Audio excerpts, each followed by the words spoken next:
warahmatullahi wabarakatuh. Alhamdulillahirabbil alamin wassalatu wassalamu ala asrafil anbiya'i wal mursalin wa ala alihi wa sahbihi ajmain. Kata yang terindah kita awali pagi hari ini dengan mengucapkan puji dan syukur kehadirat Allah Subhanahu wa taala, yang mana pada pagi hari ini atas perkenannya kita berada di tempat yang mulia insyaallah, di masjid di rumah Allah, dalam keadaan sehat walafiat, dalam keimanan, insyaallah disayangi oleh Allah Subhanahu wa taala.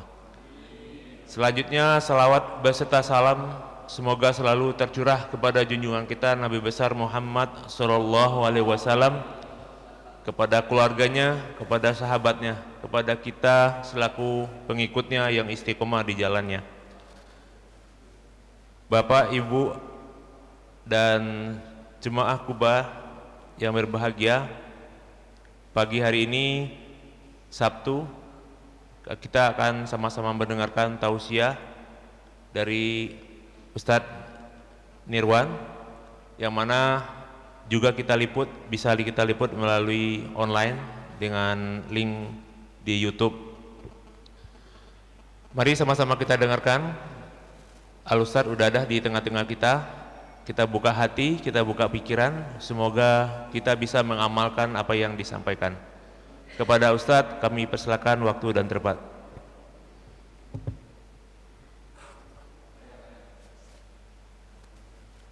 Slide.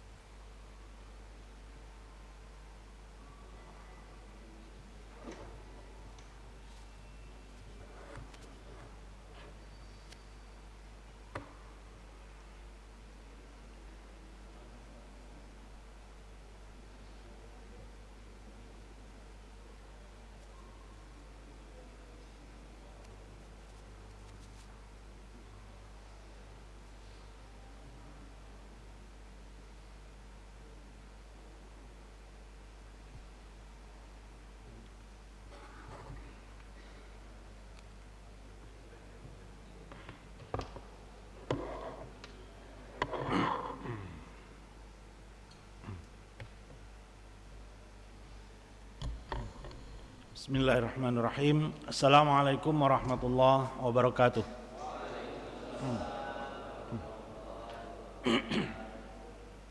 Alhamdulillah, wassalatu wassalamu ala rasulillah wa ala alihi wa sahbihi wa mawalah. Allahumma salli ala Muhammad wa ala ali Muhammad. Allahumma anfa'na bima 'allamtana wa 'allimna ma yanfa'una warzuqna 'uluman tanfa'una wa zidna 'ilma. Jamaah sekalian rahimakumullah, alhamdulillah pagi ini kita bisa kembali hadir di majelis ini untuk bertawasabil haq, tawasabil sabar, dan tawasabil marhamah, membahas beberapa ayat-ayat Al-Quran dan hadis-hadis Rasulullah SAW yang berkenaan dengan ajaran akhlak. Semoga majelis ini mendatangkan manfaat yang banyak dan keberkahan yang besar bagi kita semua. Amin ya rabbal alamin. Di pagi hari ini kita akan menguraikan ajaran Islam tentang silaturahim. Apa sebenarnya yang dimaksud dengan silaturahim itu?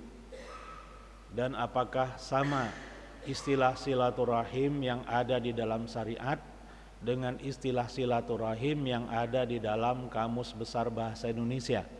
Apakah sama?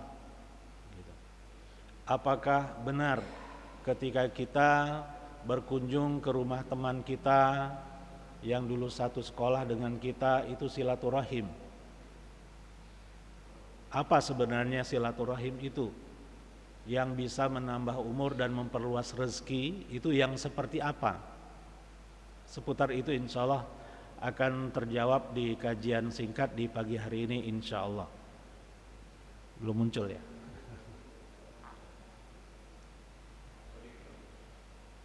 Ya. Pertama kita akan membahas tentang istilahnya dulu, silaturahim, silah dan ar-rahim. Silah dari kata wasala yasilu silatan wa mausalan fahuwa wasilun wa dzaka mausulun. Sil la tasil. Mausilun. Jadi dari kata wasola, wasola yasilu artinya sampai. Ya. Man sara 'alad darbi wasola, itu dalam pepatah Arab. Barang siapa yang berjalan di atas jalannya dia akan sampai ke tujuannya. Wasola artinya sampai. Dan wasola bisa berarti menghubung. Ya. Menghubung sesuatu dengan yang lainnya. Yang dalam bahasa Arabnya ditambah dengan hamzah. Ausola yusilu isol. Isolul ma'lumat, menyampaikan atau menghubungkan ya pengetahuan dari seseorang ke orang yang lain. Itu arti kata wasola yasilu, silah ya, artinya menghubung. Lawannya qata'a yaqta'u, qat'an wa maqta'an, fahuwa qati' ya, wa dzaka maqtu'. Jadi lawan dari wasola adalah qata'a.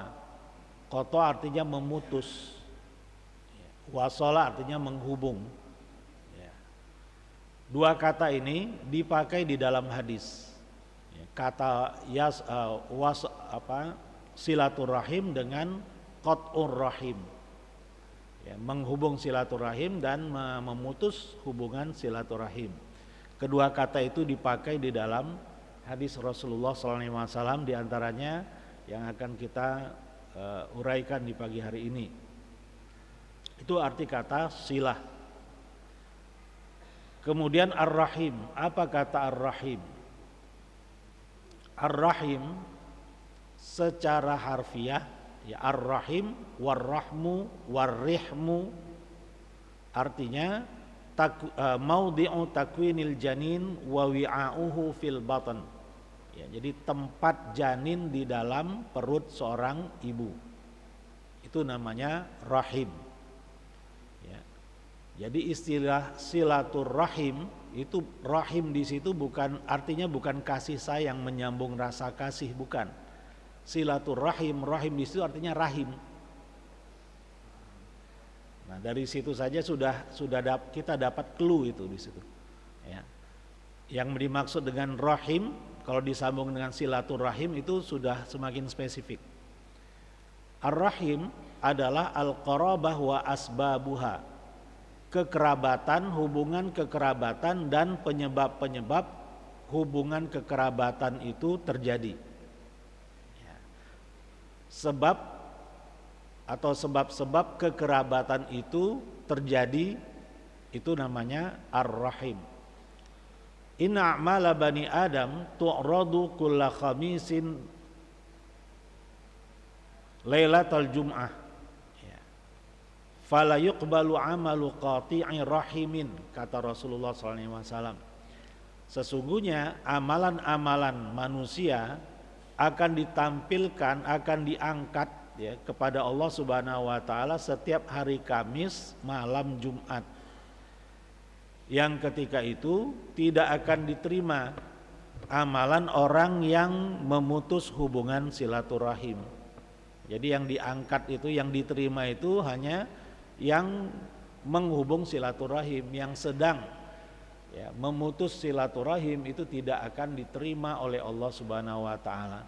Ya, tidak akan dihitung kebaikan-kebaikannya. Sebaik apapun dia, tapi kalau dia memutus hubungan silaturahim enggak diterima amalannya dalam satu pekan.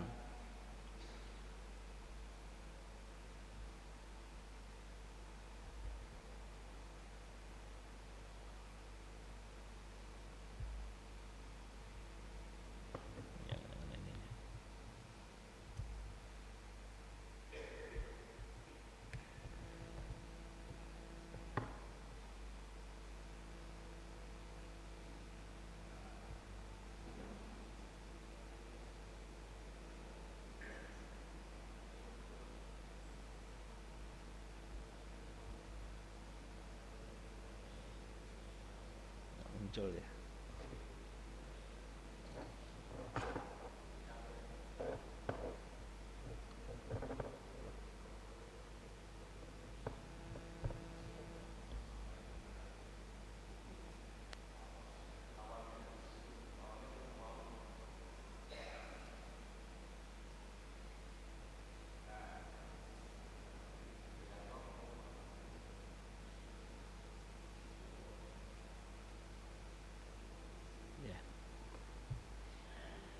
Kita lanjutkan saja.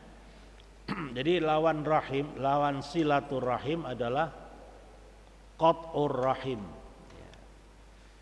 Jadi kata silaturahim dan lawannya qat'ur rahim disebutkan di dalam hadis ini. Jadi silaturahim adalah ziyaratul aqarib wal ihsan ilaihim wa aksuha qati'atur rahim. Silaturahim itu adalah mengunjungi kaum kerabat dan berbuat baik kepada mereka. Lawannya adalah qati'atur rahim, memutus silaturahim. Bahwa silaturahim khusus untuk aqarib, ya, kaum kerabat saja yang punya hubungan nasab, ya, itu baru namanya silaturahim. Kalau tidak punya hubungan nasab, itu namanya bukan silaturahim dalam syariat. Ya. Fadilatnya tetap ada, ya, fadilatnya tetap ada. Tapi kita ingin berbicara tentang konsekuensi dari silaturahim itu, bahwa silaturahim akan memperpanjang umur, silaturahim akan memperluas rezeki. Nah, silaturahim dalam istilah hadis itu, dalam istilah syariat itu, maksudnya mengunjungi atau berbuat baik kepada kaum kerabat yang masih ada hubungan nasab, dekat ataupun jauh. Itulah yang berdampak kepada fadilat tadi, ya, secara pasti. Ya, sedangkan yang tidak punya hubungan nasab itu namanya ziarah saja, ziarah, zara yazuru ziarah. Artinya mengunjungi tetangga, mengunjungi teman yang sudah lama tidak bertemu. Istilahnya dalam syariat bukan silaturahim, walaupun itu dinamakan silaturahim. Judulnya ya, acara silaturahim alumni apa gitu kan. Itu sah-sah saja silakan, tetapi secara syariat itu bukan silaturahim. Gitu. Karena silaturahim namanya rahim, ada kaitannya dengan rahim seorang ibu. Kemudian turun ke bawah. Jadi silaturahim itu kepada saudara, saudara kandung, saudara tiri, ya, saudara sepupu, kepada paman, kepada bibi, kepada saudara kakek, saudara nenek, terus ke atas atau ke bawah, itu namanya silaturahim. Tapi kalau sama sekali tidak punya hubungan darah, itu bukan silaturahim namanya. Itu namanya ziarah dalam bahasa syariat, ya. Jadi kita sering dibingungkan antara bahasa syariat dengan bahasa sehari-hari, ya. Sedekah, infak, ya, itu kayaknya lebih rendah dibanding zakat gitu kan. Padahal zakat adalah bagian dari sedekah. Zakat adalah bagian dari infak. Infak atau sedekah terbagi dua. Ada infak wajib, ada infak tatawwu, sukarela. Infak wajib adalah zakat, infak sukarela itulah yang kita namakan sedekah, infak, wakaf, hibah, wasiat. Itu bagian dari infak, bagian dari sedekah. Mathalul ladzina yunfiquna amwalahum fi sabilillah. Permisalan orang-orang yang menginfakkan hartanya di jalan Allah. Menginfakkan hartanya di jalan Allah bisa berwujud zakat, bisa berwujud hibah, bisa berwujud wakaf, bisa berwujud sedekah dalam bahasa Indonesia atau infak dalam bahasa Indonesia. Jadi infak dalam bahasa Indonesia beda dengan infak dalam bahasa Al-Quran. Jadi ini pertama yang perlu kita pahami. Ya, jadi beginilah para ulama ketika mengulas ilmu-ilmu yang akan mereka ajarkan kepada murid-murid mereka, yang dibahas terlebih dahulu adalah definisi. Kalau definisinya salah, nanti cabang-cabangnya akan melebar kemana-mana. Ya, kalau definisinya sudah dikhususkan, maka persepsinya akan benar untuk uraian berikutnya gitu. Ya.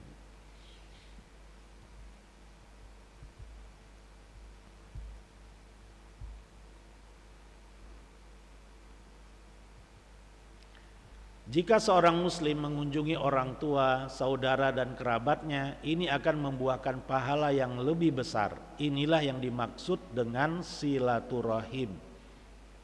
Ya, berkunjung ke orang tua, berkunjung kepada saudara kandungnya atau saudara sepupunya, atau berkunjung ke pamannya, ke bibinya, ke saudara kakeknya, saudara neneknya, itulah yang dimaksud dengan silaturahim. Ya. Imam Ibnu Hajar Al-Asqalani rahimahullah menjelaskan dari dalam Fathul Bari Syarah Sahih Bukhari, silaturahim dimaksudkan untuk kerabat, yaitu yang punya hubungan nasab, baik saling mewarisi ataupun tidak saling mewarisi. Begitu pula masih ada hubungan mahram atau tidak punya hubungan mahram. Selama masih ada hubungan nasab atau hubungan darah, mereka adalah target dari silaturahim. Jadi ini diantara ulama yang menegaskan itu, ya, dan ulama-ulama yang lainnya pun mengatakan hal yang sama. Ini kebetulan saya menyitirnya dari kitab Fathul Bari karya ya Al-Imam Ibnu Hajar Al-Asqalani rahimahullah.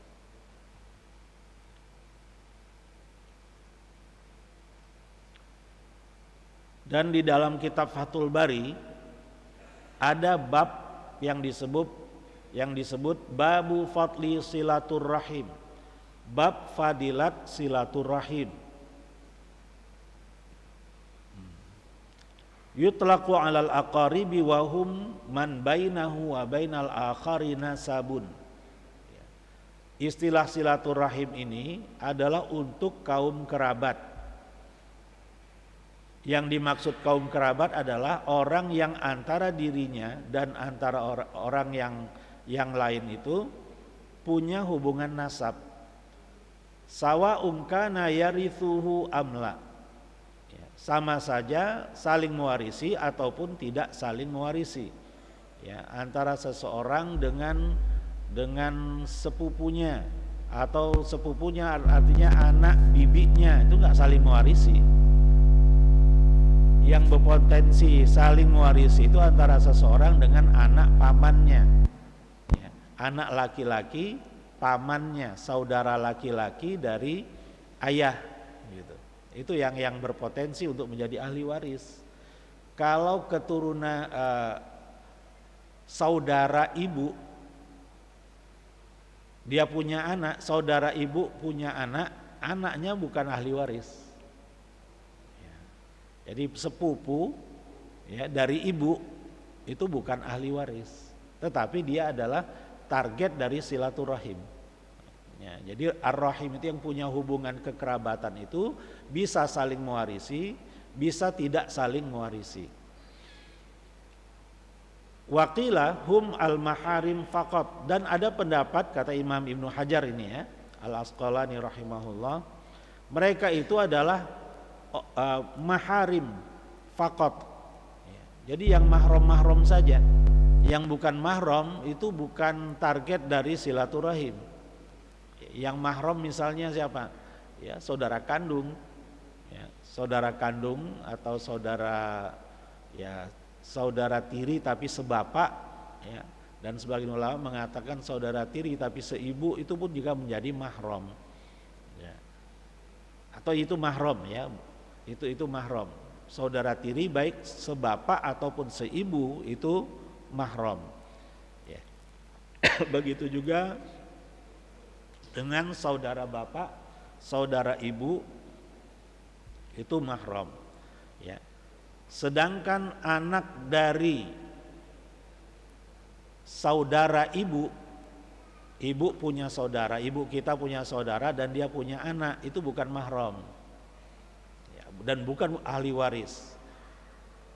Kalau saudara laki-laki bapak, saudara ibu, saudara bapak, ya bisa laki-laki bisa perempuan, dia punya anak laki-laki, nah anaknya itu bukan mahram. Sepupu itu bukan mahram. Ya. Kalau dari cabang ibu bukan mahram dan bukan juga calon ahli waris. Kalau sepupu dari bapak dia mahram dan dia juga calon ahli waris. Ya, tapi kemungkinan besar nggak dapat warisan. Jadi tidak semua calon ahli waris itu dapat warisan. Karena bisa jadi dia akan terhalang oleh ahli waris yang lebih dekat. Di dalam surat Muhammad ayat 22, Allah Subhanahu wa taala berfirman, A'udzubillahi minasyaitonirrajim. Fahal asaitum in tawallaitum an tufsidu fil ardi wa tuqatti'u arhamakum.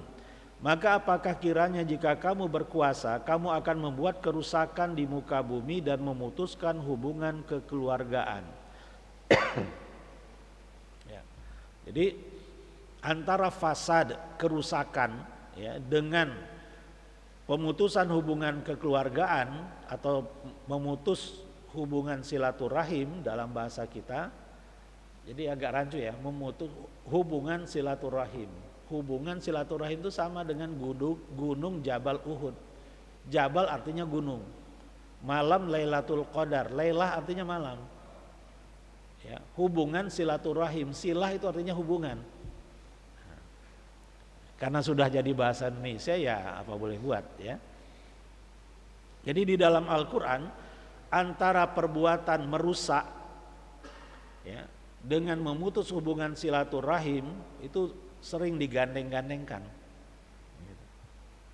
Artinya orang yang suka melakukan kerusakan berpotensi juga untuk memutus hubungan silaturahim. Ya. Dan kerusakan yang paling utama yang Allah maksud dengan firman-Nya ya, antufsidu ya.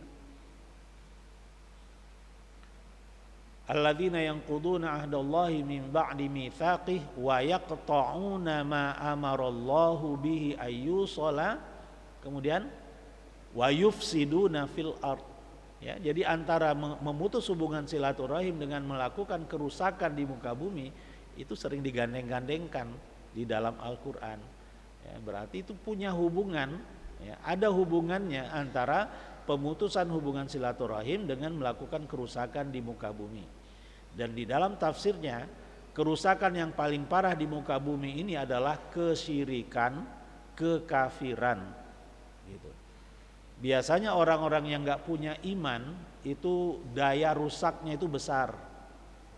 Ya. Kenapa? Karena mereka nggak punya nilai, apapun boleh.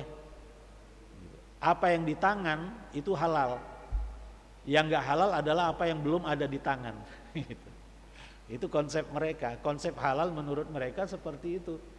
Jadi hasil korupsi itu halal karena mereka dapatkan, sudah ada di tangan, sudah masuk rekening, berarti halal. Nah, kalau dalam Islam kan nggak seperti itu konsepnya. Ya, cara mendapatkannya bagaimana dan zatnya itu halal atau haram itu yang menentukan sesuatu itu halal atau haram. Jadi cara mendapatkan sesuatu itu juga dihitung. Kalau cara mendapatkannya dengan mencuri itu tidak halal, hasilnya nggak halal, selamanya nggak akan halal.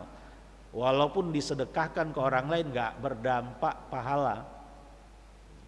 Hasil korupsi dipakai untuk bangun masjid nggak ada dampak pahalanya. Ya, bahkan ya, kalau itu ketahuan terkonfirmasi, masjid itu nggak boleh dipakai untuk sholat menurut fatwa para ulama. Jangankan korupsi ya, di Jeddah itu ada sebuah masjid didirikan oleh seorang penyanyi. Ya, di Arab tuh dulu tahun 90-an ada penyanyi yang terkenal di sana, yang punya darah Palembang gitu. Nah, jadi dia menjadi penyanyi tenar di sana. Kalau di kita namanya ya lagu-lagu gambus gitu ya. Sebagian penghasilannya dia buat masjid, dia bangun masjid di Jeddah. Setelah berdiri, masyarakat bertanya kepada ulamanya, boleh enggak masjid ini dipakai untuk sholat? Apa hukumnya masjid didirikan dari hasil menyanyi? Gitu. Ya. Jawaban ulamanya haram.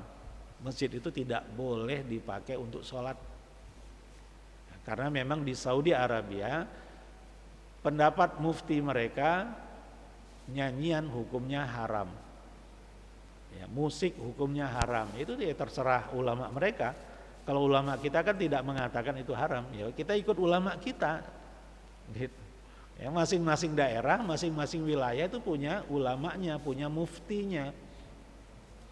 Kecuali kalau majelis fatwa, ya MUI mengatakan musik itu haram, lagu itu haram, ya sudah, berarti itu berlaku hukum itu. Dan cabang-cabangnya, hasil dari menyanyi pun tidak boleh untuk membangun masjid. Ya, tapi apakah ada fatwa itu di Indonesia? Selama tidak ada, ya mau dikatakan boleh juga nggak bebas juga gitu.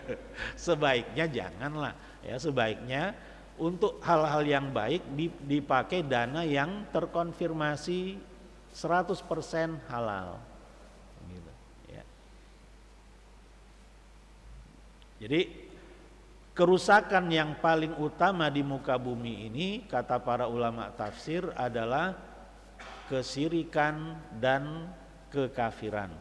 Kenapa? Karena biasanya orang-orang musyrik itu bebas nilai, nggak ngerti halal haram. Gitu. Dan orang-orang musyrik, orang-orang kafir, ya, kalau ada keluarganya yang masuk Islam, ya sudah terputus hubungan silaturahimnya, ya kan? Saudara kita seakidah itu jauh lebih dekat dengan kita daripada saudara kita senasab tapi dia non muslim.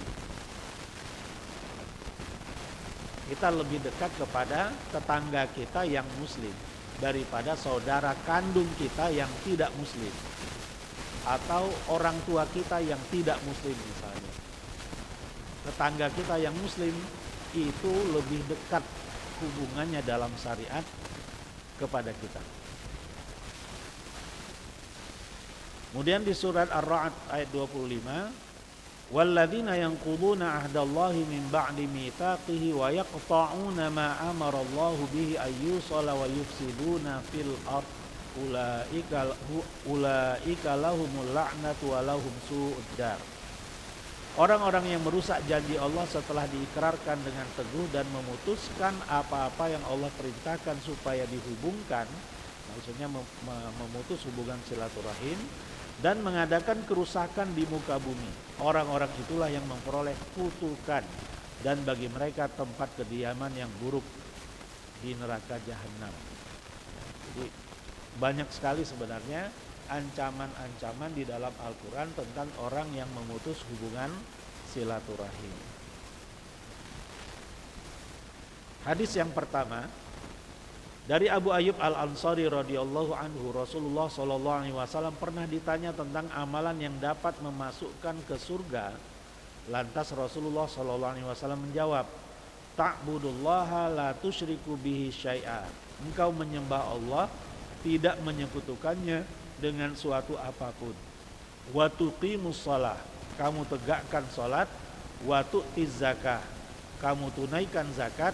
Wa tasilur rahim, dan kamu menghubung silaturahim.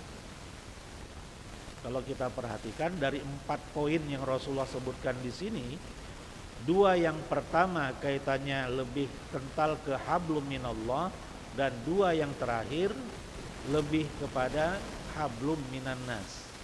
Ya, ta'budullah, beribadah kepada Allah tanpa menyekutukannya dengan suatu apapun, menegakkan salat, itu hablum minallah. Kemudian menunaikan zakat, kemudian menghubung silaturahim, itu hablum minan nas. Jadi inilah 4 amalan yang dapat memasukkan kita ke dalam surga. yang kalau kita perhatikan duanya kaitannya dengan hubungan vertikal kita kepada Allah, dan yang duanya lagi berkaitan dengan hubungan horizontal kita kepada sesama. Jadi kita tidak bisa memilah-milah ini udah kita hablum minallahnya saja yang diperkuat, hablum minannasnya itu nanti saja misalnya. Itu nggak bisa.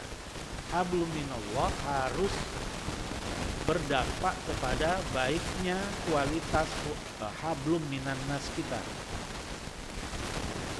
Mengingat bahwa Allah Subhanahu wa taala tidak membutuhkan ibadah-ibadah kita.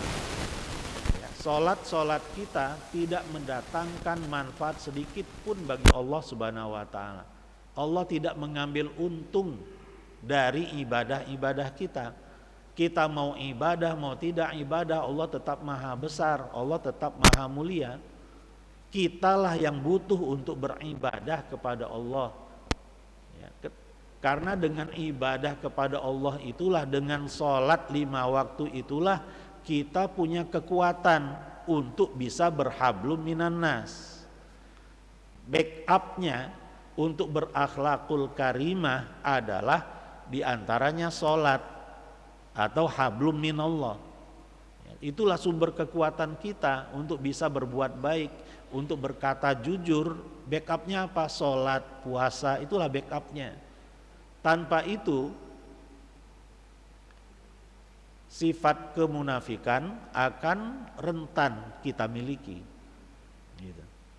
Ya, tanpa kekuatan kita yang kita bisa dapatkan dari hablum minallah kita, kemunafikanlah yang akan mengancam kita, gitu. Ya.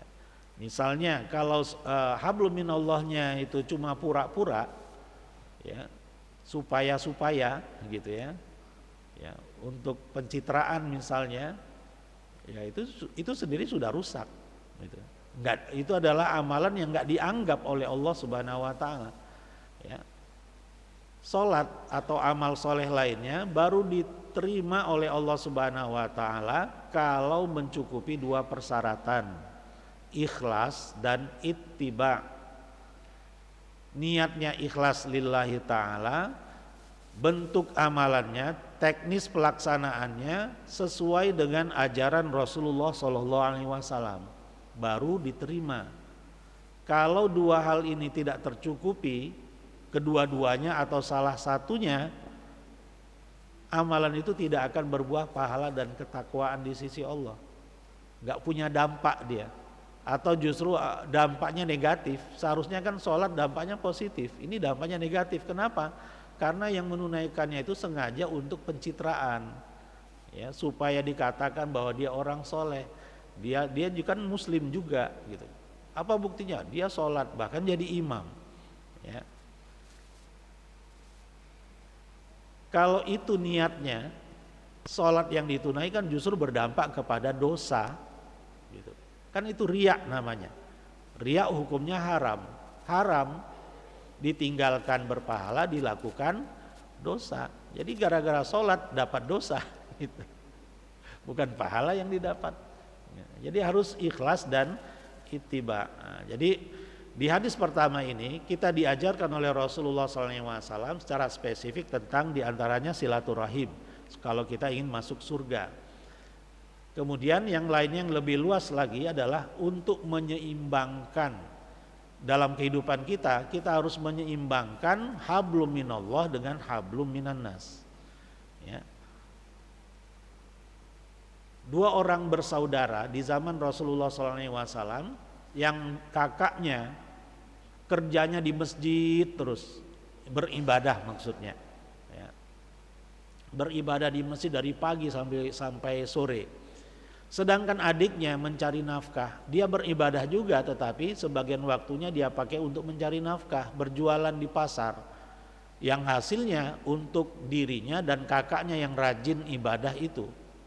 Rasulullah SAW berkomentar kepada adiknya, kamu lebih baik dari kakakmu, ya.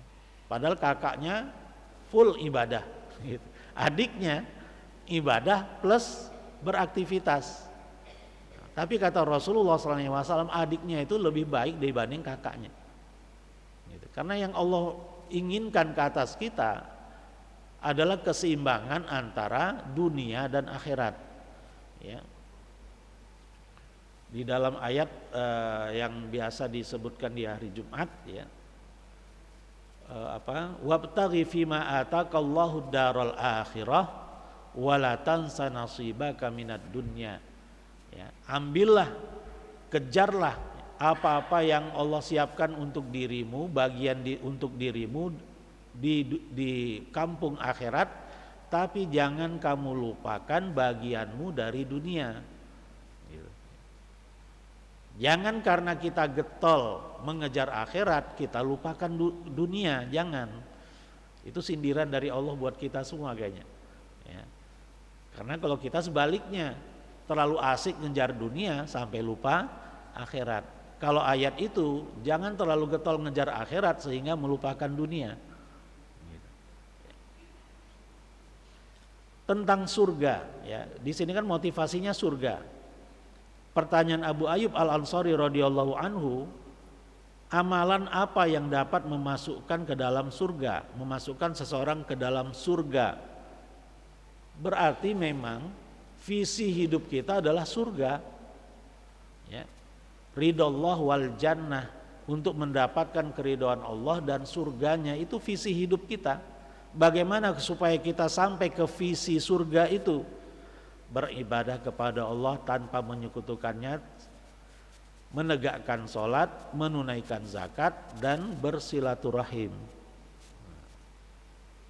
Kenapa surga? Kenapa harus surga?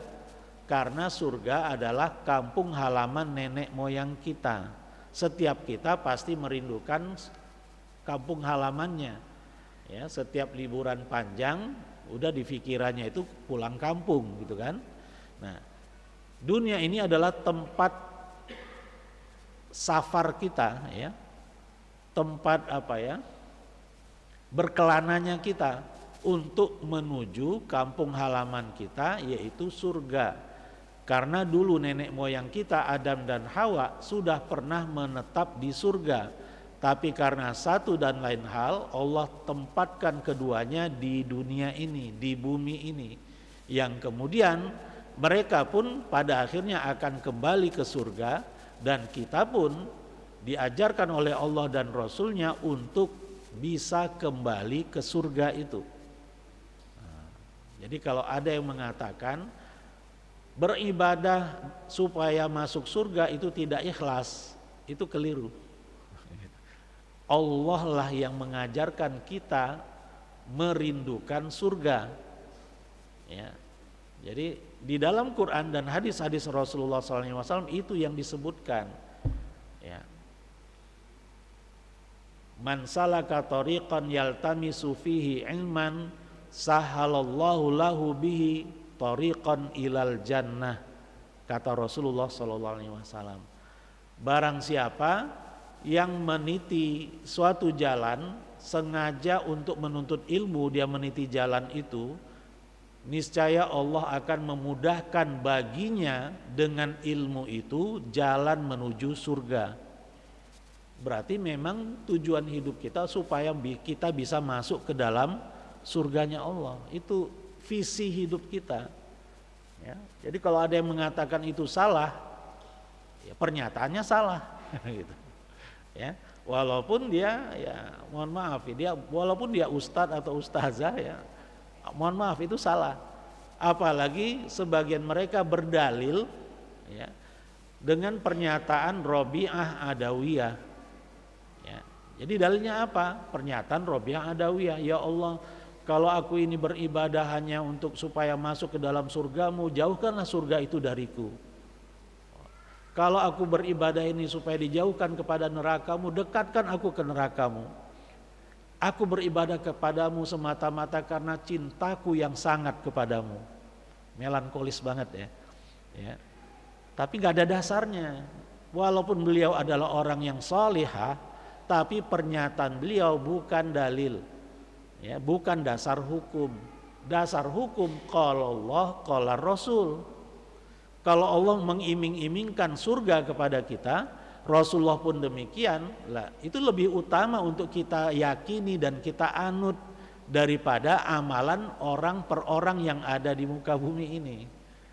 Ya, karena mereka bisa saja benar, bisa juga salah. Gak ada jaminan mereka benar, selalu benar tuh gak ada jaminan. Ya, kecuali Rasulullah SAW saja yang gak pernah salah.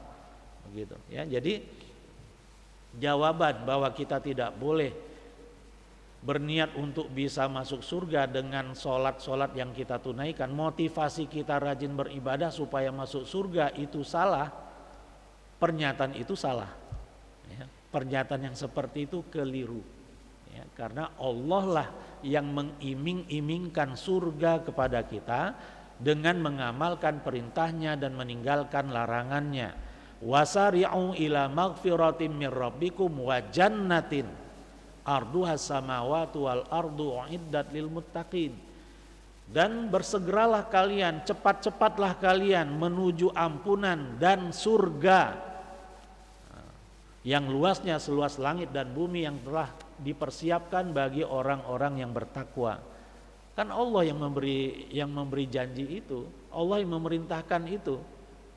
Wasari'u ila magfiratin mir rabbikum wa jannatin. Allah yang memerintahkan kita untuk bersegera, cepat-cepat, berlomba-lomba untuk masuk surga. Allah yang menyeru itu kepada kita. Gitu ya.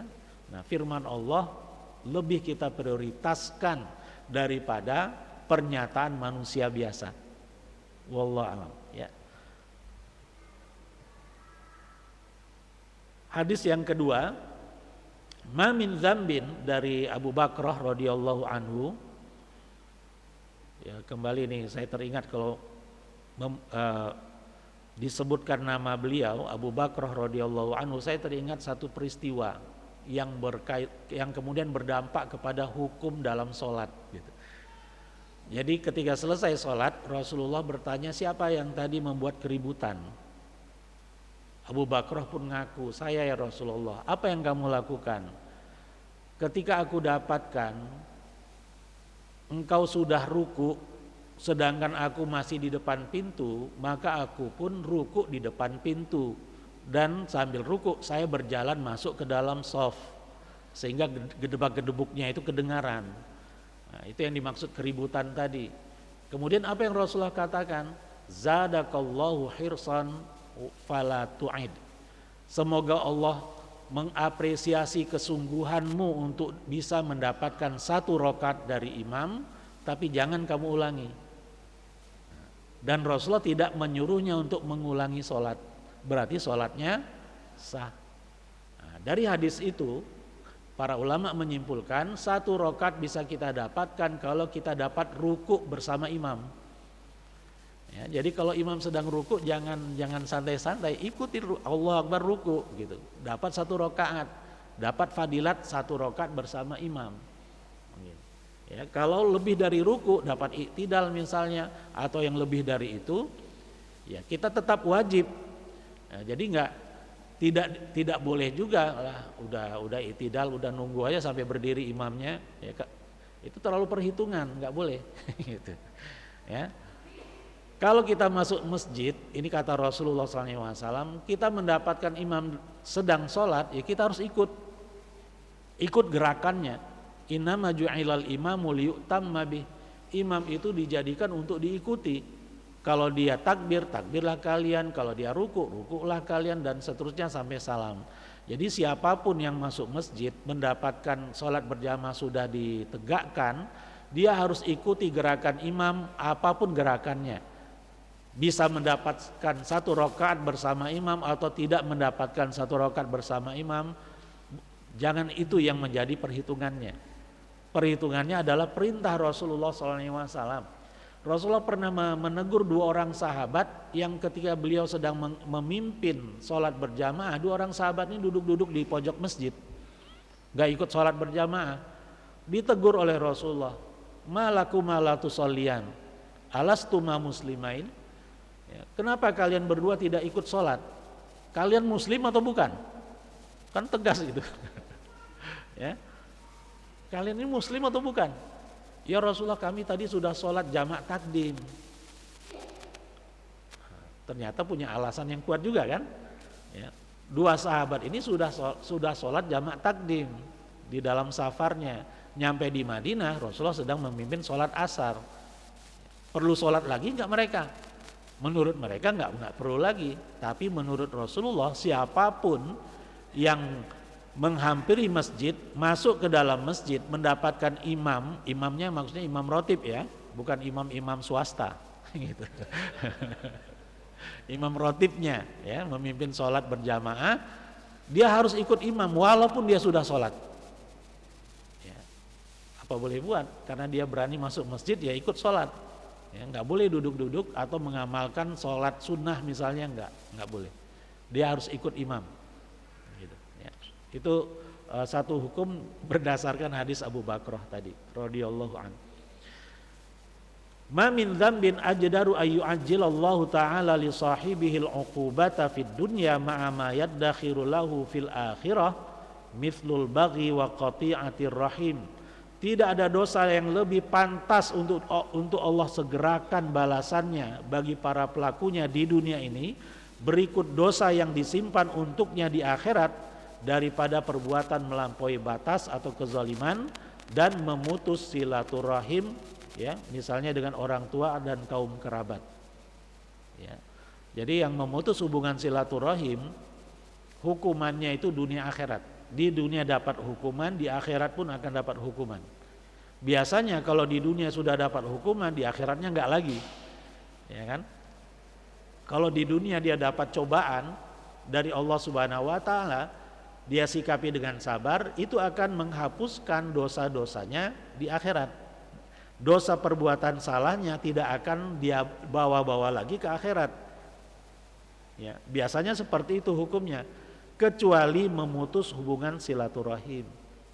Ya. Ketika Allah timpakan kepada orang yang memutuskan hubungan silaturahim itu musibah, musibah itu adalah dampak dari perbuatannya dan tanpa menggugurkan kesalahannya itu di akhirat. Double, dunia akhirat dapat. Ya. Dengan catatan silaturahim yang dimaksud, rahim yang dimaksud seperti definisi tadi. Ya. Jadi memutus hubungan kepada kaum kerabat yang dekat ataupun yang jauh. Itu konteksnya. Ya, kalau kepada teman biasa gimana? Ya, nggak bagus juga, dosa juga, tetapi ancamannya nggak seperti ini. Gitu. Ya. Tetap dosa, tetapi ancamannya di bawah kalau itu ada kaitannya dengan rahim. Ya, masih ada hubungan kekerabatan.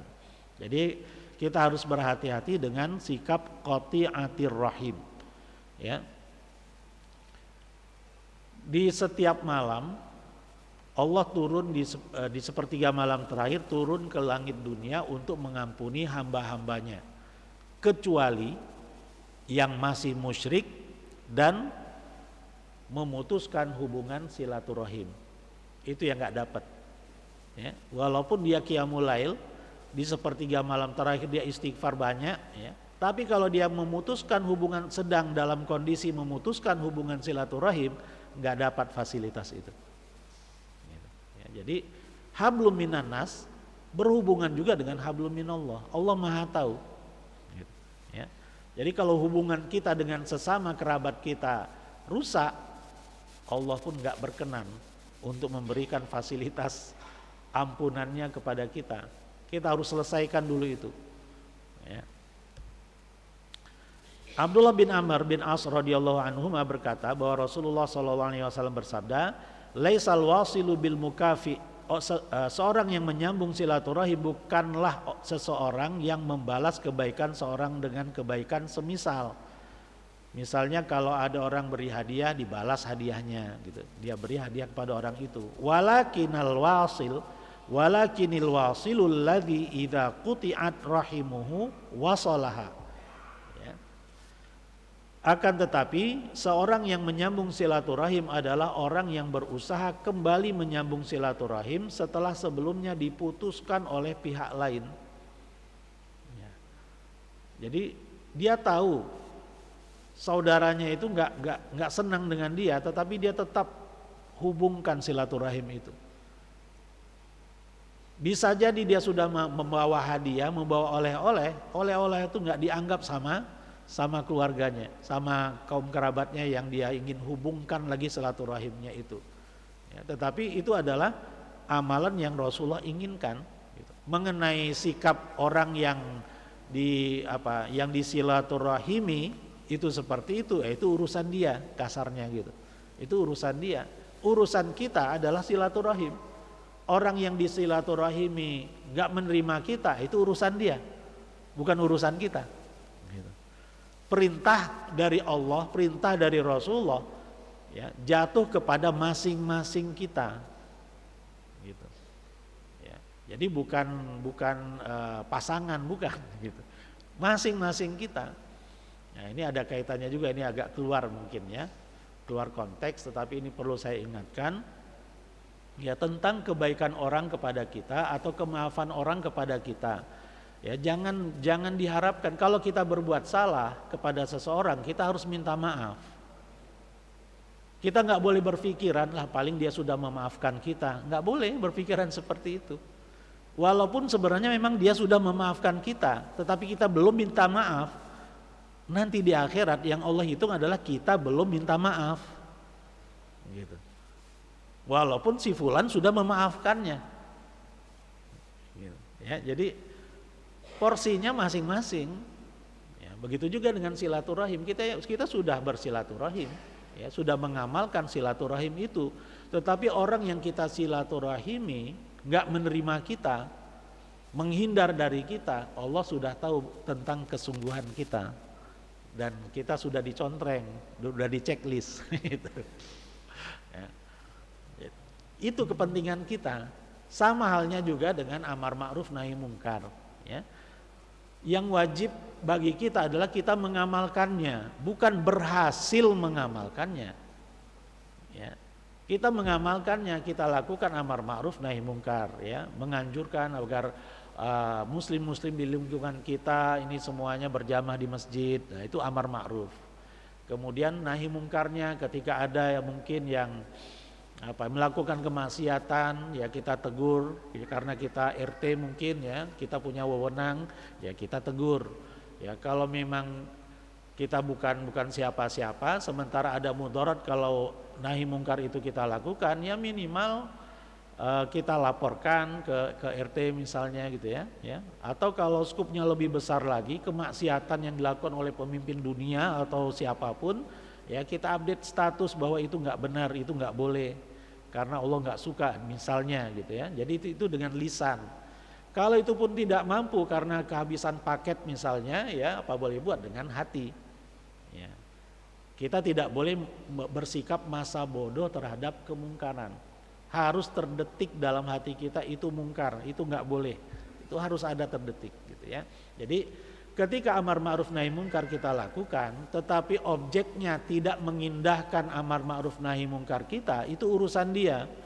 Urusan kita amar ma'ruf nahi mungkar gitu. Ya, kan ya alhamdulillah ya kita sudah banyak pengalaman. Ketika ada kemungkaran-kemungkaran yang akan digagas oleh orang yang punya wewenang gitu kan. Kemudian kita berisik di media sosial. Akhirnya kebijakan yang mengarah kepada kemaksiatan itu nggak jadi. Ya kan? Ya mirip-mirip test the water lah gitu. Ya lihat ini ada riak nggak? Kalau ada udah nggak jadi. Oh, maksud kami bukan seperti itu dan seterusnya ya. Ngeles gitu.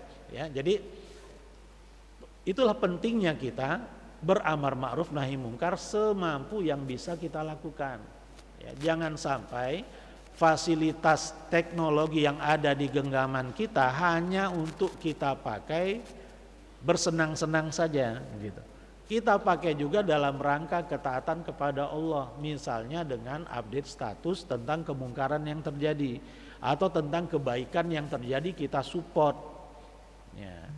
Misalnya apa ya? Ini masih terngiang-ngiang Piala Dunia ya. Piala Dunia yang rasanya itu rasa dakwah itu, ya. Itu luar biasa. Itu kita support ya, supaya dunia semakin ngerti bahwa Islam dan Arab tidak sebejat apa yang mereka sangka gitu. Ya. Justru masyarakat dunia sudah diperlihatkan tentang kejanggihan teknologi yang ada di negara Arab sekaligus negara Islam. Jadi banyak orang-orang non-Muslim, orang-orang Barat, ya orang-orang kafir yang semakin ngerti, ya semakin paham ya tentang bahwa tidak ada hubungannya ya antara Arab dengan Islam, Islam dan Arab itu nggak ada hubungannya sebenarnya. Ya orang Arab nggak harus Muslim kan, ya dan Muslim nggak harus orang Arab, gitu, ya kan. Nah, jadi itu slogan yang seingat saya digaungkan di tahun 80-an, Islam is Arab, Arab is Islam. Jadi kalau ada orang Arab berbuat maksiat, udah Islamnya kena. Padahal orang Arabnya belum tentu Muslim. Ya kan? Arab-Arab Libanon banyak yang Kristen, Arab-Arab Mesir ada juga yang Kristen. Koptis itu ya penampilannya penampilan orang Arab, bahasanya juga bahasa Arab, tapi agamanya Kristen. Khalil Gibran atau Khalil Gibran ya. Kalau bahasa Arabnya Khalil Gibran. Dia orang Arab Libanon, lama di Amerika dan hafal Al-Qur'an, non muslim. Gitu. Dia orang Kristen tapi hafal Al-Qur'an. Ya, jadi Islam bukan Arab, Arab bukan Islam. Ya, Islam ya Islam yang berlandaskan Quran dan Sunnah. Ya. Ini hadis yang ketiga. Ya. Yang keempat, seorang pria mendatangi Rasulullah SAW, seorang laki-laki mendatangi Rasulullah SAW dan berkata, wahai Rasulullah, saya punya keluarga yang jika saya berusaha menyambung silaturahim dengan mereka, mereka berusaha memutuskannya. Dan jika saya berbuat baik pada mereka, mereka balik berbuat jelek kepadaku. Dan mereka bersikap acuh tak acuh padahal saya bermurah hati pada mereka. Rasulullah SAW menjawab, kalau memang halnya seperti yang engkau katakan, maka seolah-olah engkau memberi mereka makan dengan bara api, dan pertolongan Allah akan senantiasa mengiringimu selama keadaanmu seperti itu, selama silaturahim itu terus kamu lakukan. Gitu. Allah akan mengiringimu, Allah akan bersamamu. Jadi yang Allah dan Rasulnya inginkan kepada kita adalah berbuat, bukan berhasil, bukan. Ya. Karena berhasil itu relatif, ya. Berhasil artinya mendapatkan hasil dari kebaikan kita. Gitu. Bersilaturahim kepada orang itu satu kebaikan kan. Apakah mendapatkan hasil? Orang yang kita kunjungi, ya, akan bersikap ramah, ya, dan senang kalau kita kunjungi dan seterusnya, ataukah tidak? Itu bukan urusan kita. Gitu. Itu yang dikeluhkan oleh sahabat ini, ya, dan jawaban Rasulullah, sudah lakukan saja, kamu akan mendapatkan kebaikan-kebaikan yang banyak. Sementara orang yang kamu kunjungi, yang kamu silaturahimi, ya, kamu berniat baik tapi feedbacknya tidak baik, seolah-olah kamu sedang mengantarkan bara api kepada dia. Ya, kamu bawa oleh-oleh, dia makan tetapi tetap membenci kamu gitu. Oleh-olehnya diambil, bencinya tetap. Seolah-olah oleh-oleh itu adalah bara api yang kau hadiahkan kepada mereka. Ya, jadi kita fokus kepada kebaikan kita, maksudnya gitu. Ya, jangan terpengaruh oleh sikap orang lain. Begitu juga kalau kita balik dalam amal soleh kita, kita bersedekah. Kita bersedekah kepada seseorang. Jangan sampai hati kita berubah ketika melihat sikap orang yang kita beri. Karena orang yang kita beri kan backgroundnya macam-macam kan. Ya, bisa jadi dia sopan, dia mengucapkan terima kasih, jazakallah khairan, atau bisa jadi dia melengos, bisa jadi dikasih dia tinggal ambil dan kemudian melengos, nggak ngomong apapun kepada kita. Nah, kalau kita dalam kondisi seperti itu masih atau merasakan sesuatu gitu ya, ini orang dikasih nggak tahu terima, nah itu berarti masih belum belum tinggi tingkatan imannya. Gitu. Ya, karena ketika kita bersedekah, motivasinya adalah untuk mendapatkan rahmat yang banyak dari Allah Subhanahu wa taala. Itu yang kita tuju. Ya, bukan pujian atau ucapan terima kasih dari orang yang kita beri. Ya. Wa yut'imuna at'ama ala hubbihi miskina wa yatima wa asira innama nut'imukum liwajhillah la nuridu minkum jazaa'a wala syukura. Kami tidak berharap balasan dan terima kasih dari kalian. Mohon maaf. Yang kami tuju adalah Allah. Jadi kalau profil kita ketika bersedekah hanya untuk mendapatkan ridho Allah, ya, apakah orang yang mendapatkan manfaat dari sedekah kita itu tertolong atau bagaimana sih? Itu bukan concern kita. Concern kita adalah ingin mendapatkan fadilat yang tinggi di sisi Allah Subhanahu wa taala. Kalau itu yang kita rasakan berarti kita sudah makomnya itu sudah tinggi gitu. Ya, tidak terpengaruh oleh sikap orang yang kita beri. Abdurrahman bin Auf radhiyallahu anhu berkata bahwa dia mendengar Rasulullah SAW bersabda, Allah Subhanahu wa taala berfirman, berarti hadis qudsi, Aku adalah Ar-Rahman, aku menciptakan rahim dan aku mengambilnya dari namaku. Siapa yang menyambungnya niscaya aku akan menjaga haknya, dan siapa yang memutusnya niscaya aku akan memutus dari dirinya. Ya, memutus rahmatku darinya. Jadi kata rahim, silaturahim, rahim yang ada di perut seorang ibu, kata rahim itu Allah ambil dari kata Ar-Rahman.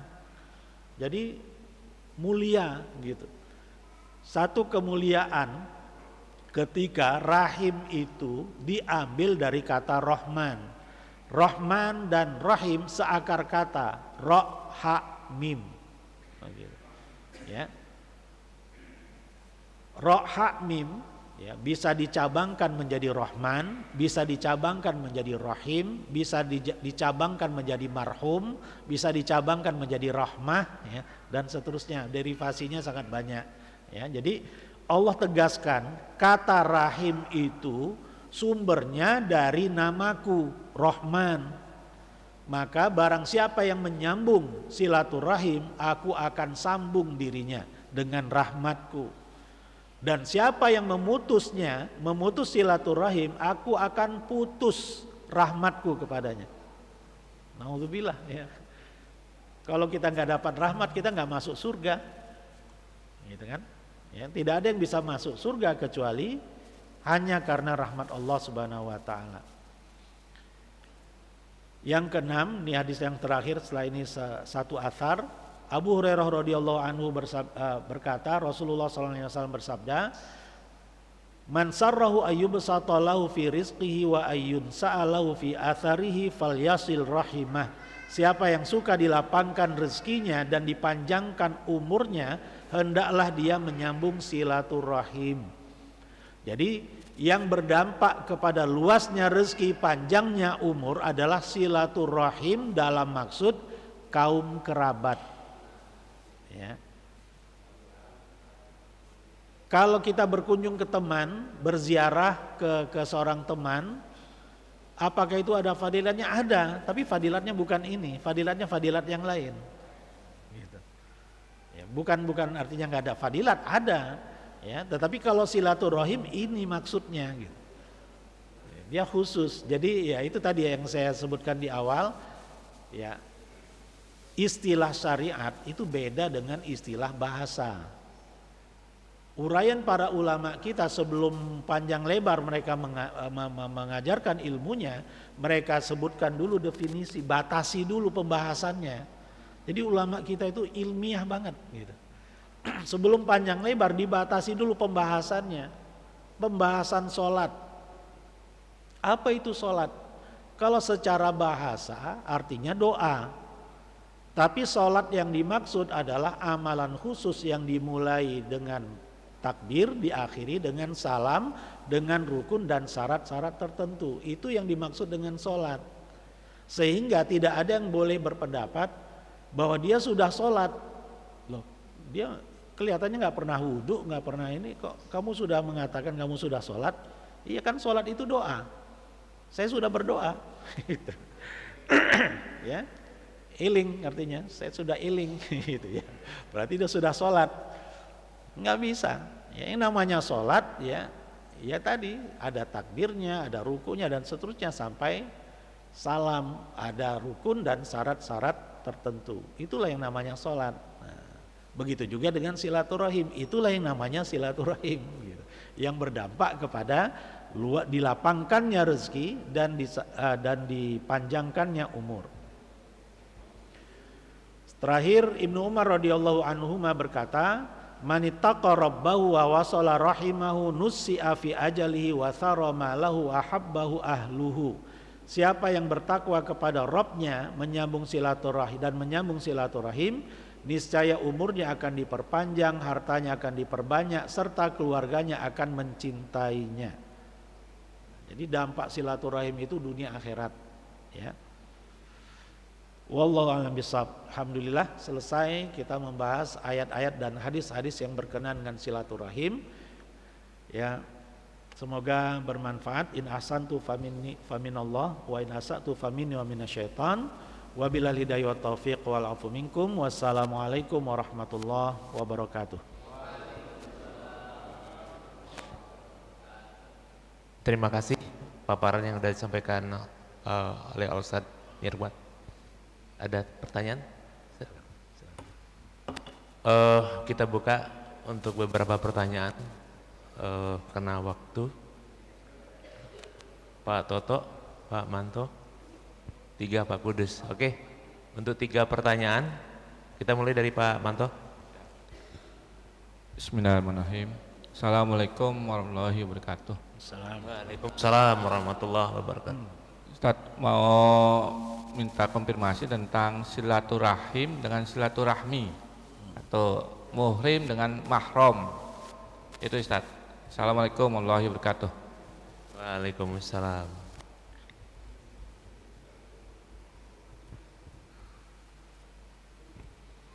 Lanjut, ada lagi? Bismillahirrahmanirrahim. Assalamualaikum warahmatullahi wabarakatuh. Ya, Pak Ustadz tadi jelas sekali dari definisi secara hukum syar'i bahwa silaturahim itu yang ada hubungan darah atau rahim. Yang jadi pertanyaan Pak Ustadz, sampai tingkat berapa hubungan kerabat itu? Jangan-jangan di Indonesia itu sebenarnya ekspansi aja karena satu saudara dengan semua Nabi Adam sehingga antar teman tadi dianggap kerabat. Jadi definisi dari syariat itu sampai berapa Pak Ustadz? Karena kalau lihat dari Nabi Muhammad itu jelas sekali hubungan hierarkinya. Kalau kita tahu apakah itu semua dianggap para habaib itu adalah kerabat semua. Mohon pencerahannya Pak Ustadz. Makasih. Satu lagi Pak Kudus.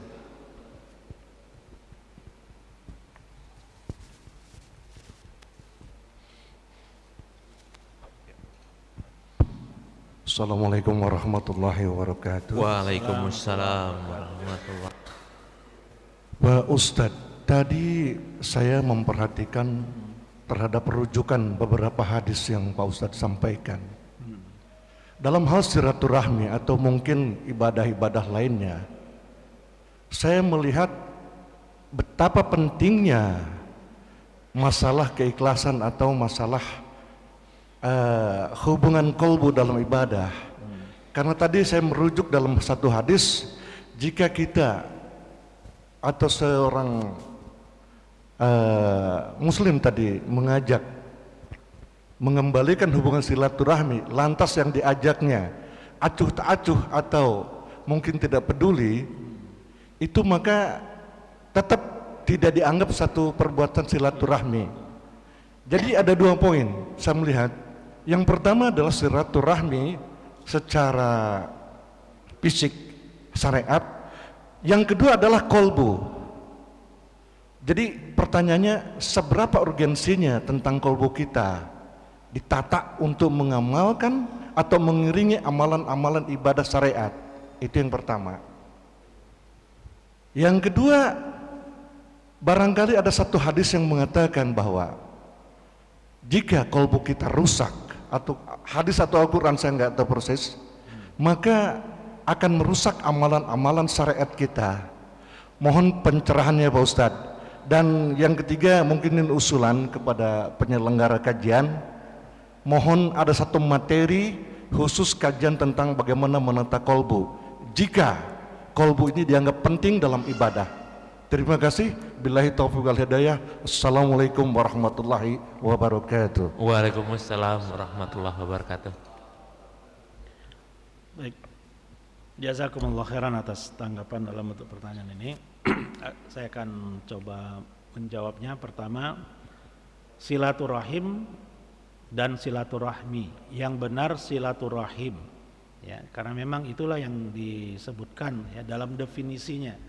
Ya, ar-rahim, ya, ar-rahim warrahmu warrihmu maudhi'u takwinil janin wa wi'auhu fil batin. Ya. Jadi ar-rahim pun itu dipakai juga, ya. Ar-rahim, warrahmu, warrihmu. Jadi ada 3. Hukum asal dari tulisan Arab itu nggak pakai harokat. Ya. Quran pakai harokat supaya kita tidak salah baca. Ya. Kalau hadis itu nggak pakai harokat biasanya. Ya. Apalagi tulisan-tulisan Arab lainnya.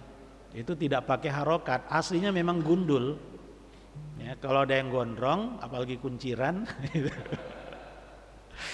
ya. Nah itu untuk menolong orang yang membantu orang-orang yang memang background bahasa Arabnya masih kurang. Ya, dulu ada dosen saya yang tersinggung ketika mahasiswa menjawab pertanyaan dalam ujian itu pakai harokat, gitu. Tersinggung dia, emang saya nggak bisa baca apa, gitu. Ya, jadi harokat itu untuk membantu, ya. Hukum asalnya nggak pakai harokat, makanya ro ha mim itu bisa dibaca rohim, bisa dibaca rohmun, bisa dibaca rihmun, 3-tiganya ada, gitu. Ya. Tetapi yang paling umum dipakai adalah rohimun. Ya. Lantas rohmun itu artinya apa? Ya sama sebenarnya. Ya. Ya. Jadi karena yang sering dipakai ya di dalam Quran dan juga dalam hadis adalah rahim, kata rahim, ya itu yang kita acu. Ya. Itu yang kita pakai untuk sambil juga mengambil keberkahan gitu ya dari ungkapan yang langsung diucapkan oleh Rasulullah SAW adalah silaturahim, bukan silaturahmi. Nah, gitu. Ada juga kalangan yang menerjemahkan ar-rahmun itu artinya as-siqal, ya, sesuatu yang berat, sesuatu yang susah, itu ar-rahm. Gitu. Seperti seorang ibu yang susah ketika merasa kesusahan saat melahirkan anaknya, itulah rahim namanya. Gitu. Ya, jadi kalau silaturahim ya wajar kalau susah, gitu. Karena silaturahmi, ya seharusnya kan silaturahim. Kalau rahim kaitannya dengan kasih sayang. Gitu. Kalau ar-rahim adalah perasaan yang dirasakan oleh seorang ibu saat melahirkan anaknya, itu ar-rahmu. Konon ada yang mengatakan seperti itu, wallahu alam. Tapi ya untuk lebih barokahnya kita pakai apa yang Allah dan Rasulnya pakai, gitu. Karena Rasulullah pakai ar-rahim, ya sudah kita pakai silaturahim, gitu. Wallahu alam. Jadi intinya secara harfiah sama, secara bahasa artinya sama, ya, silaturahim dan silaturahmi. Tapi lebih direkomendasikan istilah silaturahim. Kemudian antara mahram dan muhrim, nah ini yang 100% beda.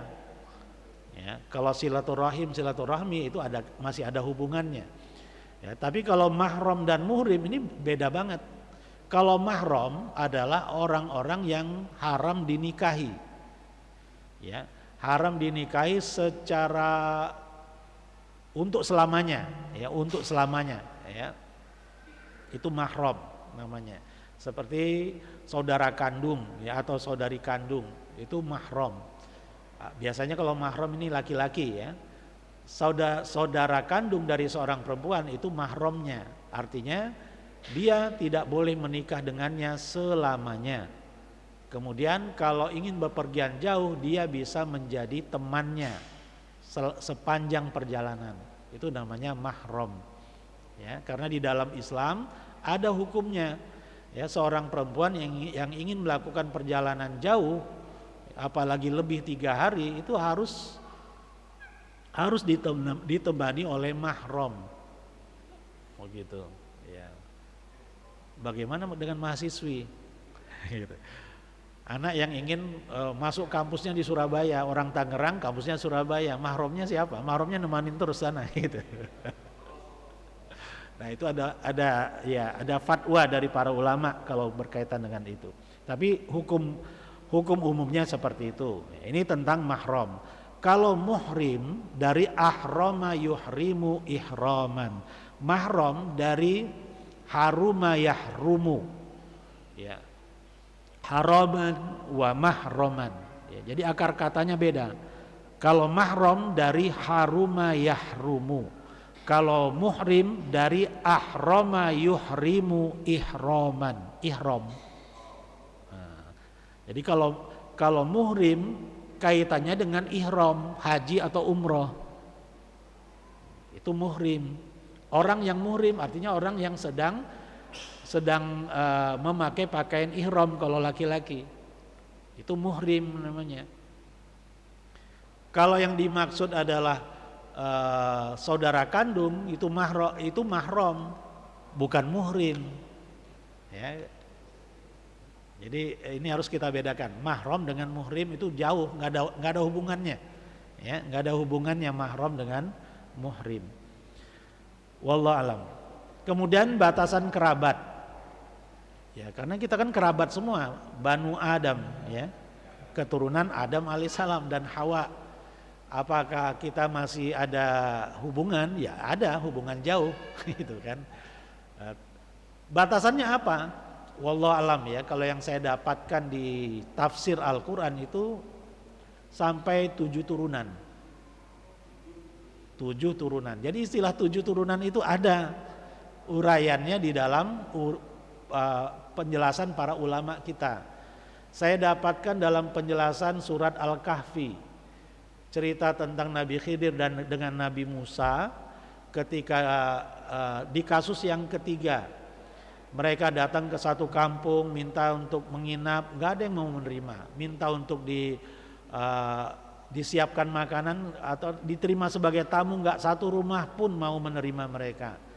Ya, mereka pun keluar dari kampung itu. Di pinggiran kampung ada rumah yang temboknya roboh. Dan Nabi Khidir berinisiatif untuk memperbaikinya. Nabi Musa pun kesel, kan penduduk kampung ini nggak ada satu pun yang mau menerima kita. Kok kamu berinisiatif untuk memperbaiki tembok itu? Ya, jadi Nabi Musanya belum move on gitu. Jadi masih kesel gitu. Ya, sudah kemalaman, nggak ada satu rumah pun yang mau menerima mereka. Nah, jawaban Nabi Khidir adalah seperti yang ada di dalam surat Al-Kahfi. Wa ammal jidaru fakana li ghulamaini yatimaini fil Madinah. Adapun tembok yang roboh itu adalah milik 2 anak yatim di kota tersebut, di kampung tersebut. Wa kana abuhuma shaliha. Sedangkan ayah dari kedua anak yatim itu adalah orang yang soleh. Ada apa hubungannya nih gitu kan? Nah. Anak yatim, apa definisi anak yatim? Seorang anak yang belum balik, yang ditinggal mati oleh ayahnya. Itu yatim namanya. Kita ulangi ayatnya. Wa ammal jidaru fakana li ghulamaini yatimaini fil Madinah. Wa kana tahtahu kanzul lahuma. Sedangkan di bawah tembok yang roboh itu ada harta terpendam milik kedua anak yatim itu. Wa kana abuhuma sholiha. Sedangkan ayah mereka dulu itu adalah orang yang soleh. Ketika masih hidup, ayah mereka ini adalah orang yang soleh. Allah menyebutkan ayahnya soleh, anak yatimnya soleh atau enggak? Enggak disebutkan. Bisa soleh, bisa enggak. Ya. Artinya kesolehan seseorang dapat mengundang penjagaan Allah terhadap keturunannya. Kesolehan kita berdampak kepada penjagaan Allah terhadap anak-anak kita. Kata Imam Ibnu Katsir rahimahullah. Jadi itu sebagai motivasi seharusnya bagi kita, dan itu sudah menjadi motivasi bagi para ulama-ulama kita terdahulu. Sa'id bin Musayyib rahimahullah, mertua atau menantunya Abu Hurairah radhiyallahu anhu, beliau bercerita, seringkali aku qiyamul lail, sudah mau berhenti dari qiyamul lail, tapi ketika ingat anakku, aku tambahkan lagi rokaatnya. Nambah lagi qiyamul lailnya. Kenapa? Karena beliau mengerti kesolehan beliau akan berdampak baik kepada anak-anaknya. Kemudian disebutkan di lanjutan tafsirnya, ya, dan para ulama menyebutkan bahwa yang dimaksud dengan anak al-ab gitu, wa kana abuhuma shaliha, yang dimaksud ab di situ adalah al-abas sabi', ya, ayah ketujuh, berarti ayah dari buyutnya buyut. Dan anak yatim itu adalah anak dari cicitnya cicit, berarti keturunan yang ketujuh kan, 7 turunan. Nah, jadi itu batasan yang pernah saya dapatkan, ya. Batasan yang pernah saya dapatkan itu seperti itu, ya, bahwa hubungan kekerabatan itu bisa sampai 7 turunan, gitu. Yang dimaksud dengan silaturahim adalah berhubungan dengan ya yang 7 turunan tadi ke bawah, ya, ya, dari atas, ya, dari ayah buyutnya buyut sampai ke bawah. Nah, orang-orang Quraisy dan orang-orang Arab secara keseluruhan memang mereka hidupnya berkabilah-kabilah gitu. Kalau kabilah Quraisy tinggalnya di Mekah, kalau kabilah yang lain ya tinggalnya di tempat lain, nemplok-nemplok gitu. Jadi struktur kehidupan mereka berdasarkan kabilah, bukan negara. Gitu. Ya, jadi yang dipertuakan siapa? Ya yang paling tua di struktur keluarga mereka. Ya, paman-paman mereka, saudara-saudara kakek mereka atau saudara-saudara kakek mereka, itulah yang berperan dalam kehidupan bermasyarakat mereka, bukan negara. Mereka baru mengenal istilah daulah, negara dalam tanda kutip, ketika Rasulullah yang menjadi pemimpin. Di barat pun demikian kan, kerajaan kecil kan, di Inggris kerajaan semua kan. Nah, jadi yang sesungguhnya yang mencontohkan, ya, sebuah state, ya, sebuah daulah kepada dunia adalah Islam. Ya. Ada pemimpinnya Rasulullah SAW, ada wilayahnya Madinah dan sekitarnya, ada rakyatnya, sahabat dan orang-orang Yahudi, itu rakyatnya, ada hukumnya, Quran dan Sunnah. Jadi komplit semuanya ada, gitu. Ya, itu negara namanya. Ya. Sampai suksesi kepemimpinan pun itu sudah dicontohkan oleh Abu Bakar, Umar, Utsman, Ali radhiyallahu anhum. Yang penting yang ditegakkan itu adalah suro, bukan siapa yang akan dipilih, bukan. Suronya itu yang harus dikedepankan, ya, bukan kandidatnya, bukan. Gitu. Kandidatnya, ya itu tergantung nanti ketika mereka tokoh-tokoh utamanya sedang suro, akan muncul nama-nama itu dengan sendirinya. Apa kualifikasinya? Soleh. Ya. Yang menjadi pemimpin Islam adalah orang yang soleh, yang pintar, bukan hanya sekedar pintar, tapi soleh juga, gitu. Ya. Itulah karakter Abu Bakar, Umar, Utsman dan Ali. Orang-orang pintar plus soleh. Soleh dalam arti yang sebenarnya ya. Wallahu alam. Jadi itu batasan kerabat ya. Terakhir, memang benar ya. Yang menjadikan amalan kita berkualitas adalah hati kita. Ya, hati kita ini ibarat apa ya? Prosesor atau apa tuh dalam komputer gitu. Jadi semuanya berdasarkan dia gitu. Yang lainnya itu tinggal yang penampakannya aja itu. Tubuh kita ini penampakannya, yang menggerakkan tubuh kita ini hati gitu. Sampai yang tidak tampak oleh orang lain dan hanya tampak oleh Allah Subhanahu wa taala itu hati. La yanzurullahu ila ajsamikum wala ila suwarikum walakin Allah yanzuru ila qulubikum. Allah tidak melihat kepada tubuh-tubuh kalian dan penampilan kalian. Yang Allah lihat adalah hati kalian. Gitu. Jadi dengan melihat hati, bertuju kepada hati, semuanya udah kena, semuanya udah bisa dinilai. Ya. Wallahu alam perangkat yang ada di sisi Allah seperti apa canggihnya gitu. Ya. Allah bisa memantau seluruh makhluknya. Ya. Kalau di gedung yang pencakar langit, seluruh ruangan dan lorong-lorong yang ada di gedung itu bisa dipantau di satu ruangan saja melalui CCTV gitu. Jadi dipantau satu persatu bisa. Nah, artinya kita saja mampu melakukannya. Manusia saja mampu melakukannya. Apalagi dengan adanya chip dititipkan aja chip di ikat pinggangnya atau di mana, akan ketahuan dia larinya kemana gitu. Atau dari smartphone yang dia pegang, dari WhatsApp-nya, melalui WhatsApp bisa tahu dia ada di mana gitu. Ya, itu produk manusia. Bagaimana dengan Allah yang maha berilmu? Ya. Allah Subhanahu wa taala telah menjadikan qalbun, hati kepada setiap manusia, dan penilaian Allah tertuju kepada hati-hati kita semuanya.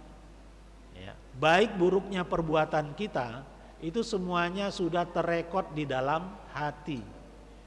Gitu. Yang Allah nilai adalah hati, bukan penampilan kita. Ya, sebagian orang ada yang berpenampilan layaknya seorang ulama, ya, tetapi Allah Maha tahu tentang apa yang ada di dalam hatinya. Dan sedikit demi sedikit manusia pun semakin ngerti siapa dia. Yang sebelumnya dikatakan dia itu ulama, dia itu ustadz dan seterusnya. Nah, semakin kesini semakin jelas warnanya. Gitu. Ya ternyata gitu kan. Ya, jadi yang Allah nilai adalah hati kita. Ya, fisik kita memang bisa jadi kita secara fisik, secara penampakan ya kesimpulannya apa? Soleh semua ini yang ada di sini nih. Gitu. Ya. Tapi yang sesungguhnya mungkin lebih soleh dari ini. Ya, yang sesungguhnya bisa jadi lebih soleh dari ini. Saya tidak mengatakan tidak soleh. Gitu. Ya, jadi yang nilai yang sesungguhnya hanya ada dalam catatan Allah. Nah, makanya kita tidak boleh merasa sudah baik, itu nggak boleh. Ya, orang yang paling soleh adalah orang yang merasa dirinya belum soleh.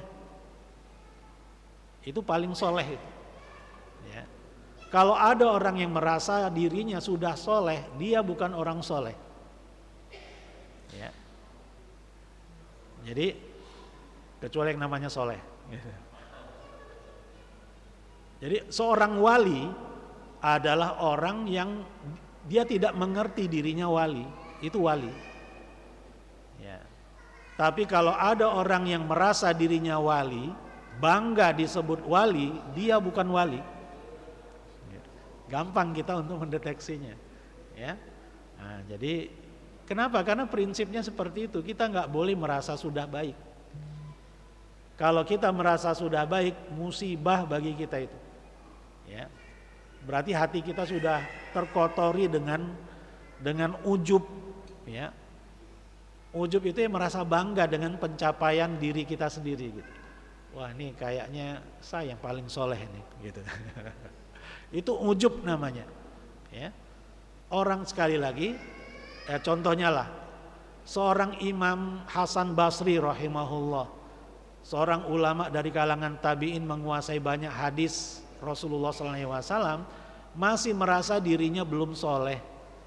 Ketika beliau berceramah di depan murid-muridnya, wahai murid-muridku, kalau kalian duluan masuk surga, ingat-ingat diriku, cari aku supaya aku bisa menyertai kalian masuk ke dalam surga. Ya, masih nggak pede gitu, masih belum percaya diri. Padahal orang-orang semuanya mengatakan Hasan Basri bukan hanya sekedar orang soleh, beliau adalah seorang wali. Ya. Jadi sekali lagi, orang soleh adalah orang yang tidak pernah merasa dirinya soleh. Dia merasa dirinya masih kurang, masih banyak kekurangan-kekurangan dirinya. Nah itu berarti tanda-tanda baik gitu. Kalau kita merasa seperti itu, ya. Yang disebutkan tadi memang hadis, ya. Innal halala bayyinun wa innal harama bayyinun wa ma bainahuma umurun mustabihat dan seterusnya. Kemudian di bagian akhir, ala inna fil jasadi mudghatan idza saluhat saluhal jasadu kulluh wa idza fasadat fasadal jasadu kulluh ala wahiyal qalbu. Gitu.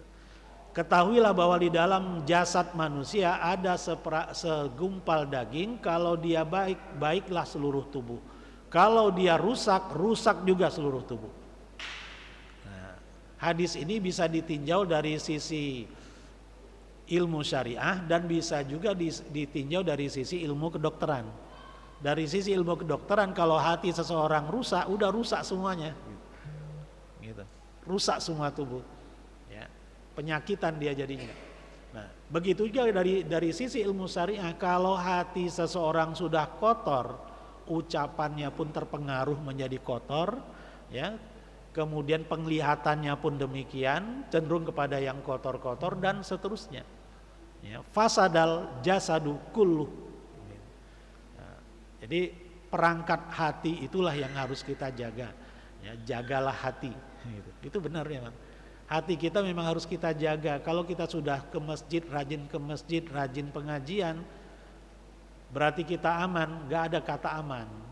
Ya, merasa aman, merasa diri kita sudah aman, itu pelanggaran, itu kemaksiatan. Gak boleh kita merasa aman. Ya. Afa aminu makrallah wa la ya'manu makrallahi illal qaumul khasirun. Apakah mereka sudah merasa aman dari makar Allah? Ya. Dan tidak ada yang merasa aman dari makar Allah kecuali orang-orang yang merugi saja. Ya. Artinya kita nggak boleh merasa aman. Ya, nggak boleh merasa diri kita sudah sangat dekat dengan surga, nggak boleh. Ya, itu bisikan setan.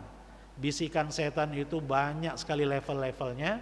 Ya, kalau mentok-mentok setan itu nggak mampu menggoda kita, ujung-ujungnya, kamu ini sudah soleh, orang-orang sudah menghormatimu dan seterusnya. Itu godaannya itu. Ya, yang harus kita tepis. Kita tidak boleh merasa sudah soleh. Kita harus merasa kesolehan kita masih sangat kurang. Ya. Wallahualam bishawab. Baik, terima kasih atas jawaban, tanggapan atas pertanyaan-pertanyaan. Ternyata kita haus dengan ilmu. Baik, sampai di akhir penghujung pengajian kita pada pagi hari ini. Kita tutup pengajian kita dengan kafaratul majlis. Subhanakallahumma wa bihamdika la ilaha anta astaghfiruka wa atubu ilaik.